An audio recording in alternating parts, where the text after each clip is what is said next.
take away cash and make everything digital, and digital currency is central bank digital currency, obviously you have no power whatsoever. If they don't like what you're doing, they just shut you down and you're impoverished. It just happened in Canada last winter, so we know what the consequences are, and we know why they want it. So that couldn't happen, right? Well, we may live to see the day that it does happen. And here's the latest sign that it may be happening. The number of banks and ATM machines in this country are in steep decline. Far fewer than there were just a few years ago. And in some countries like Australia, they're going away at high speed. So this is not something that anyone voted on. This is something that they're just doing, whether you like it or not. So you can say we have cash, but if you can't get cash, then do you really have cash? So where's this going? That's the question we want to assess tonight.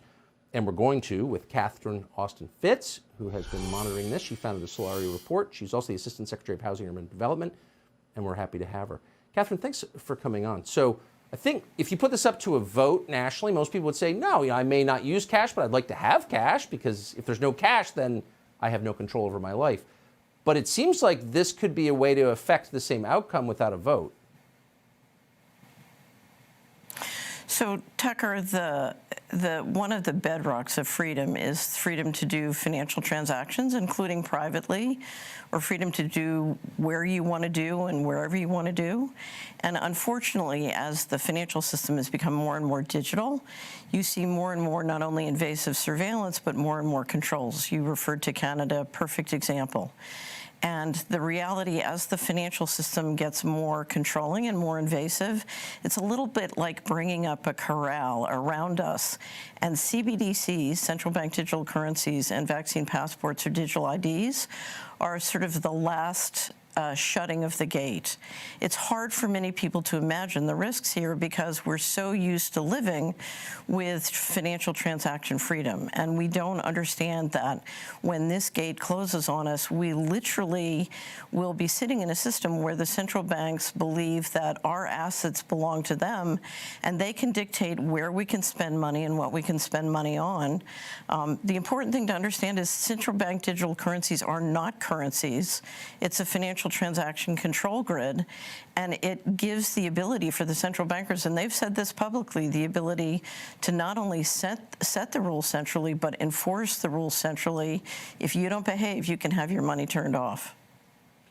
You know, you keep hearing people on television say cash is for criminals. Why would you need cash if you're not doing something bad? Why are so few financial journalists pointing out that actually if cash goes away, so does any power you might have had over your own life? Well, I find a lot more journalists are beginning to understand and are beginning to not only write about this and talk about this, but do documentaries. We just had a new documentary done here out of the Netherlands called State of Control, which does a great job of explaining the invasive nature of this control grid. I think it's very hard for people who've grown up and enjoyed Western liberty and human liberty to imagine literally that we're going into a system where literally our homes, our cars, our communities become digital concentration camps. So if you've enjoyed liberty, it's very hard to, perceive this iceberg before you hit it. And that's why it's so important, and I commend you for talking about CBDCs, because we need to not let the propaganda persuade us that, one, this is convenient, or two, that we need this, or three, we need to understand not only the dangers of CBDCs, but the opportunities if we start to reverse financial tyranny. We've seen the financial system engineered using the federal credit to increase inequality and centralize political and economic control, and it's shrinking our wealth and it's shrinking our economy. We have debt growing and central control growing much faster than the GDP.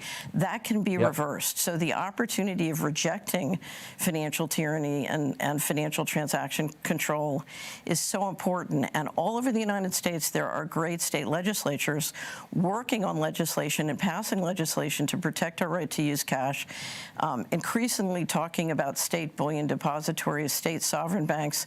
There are many people doing this, and if you look at what they're doing, when it succeeds, it can really reinvigorate our economy. And so don't forget the opportunity of rejecting this. Right. I think when people understand it, that's the first step. Catherine Austin-Fitts, great to see you tonight. Thank you. Thank you, Tucker.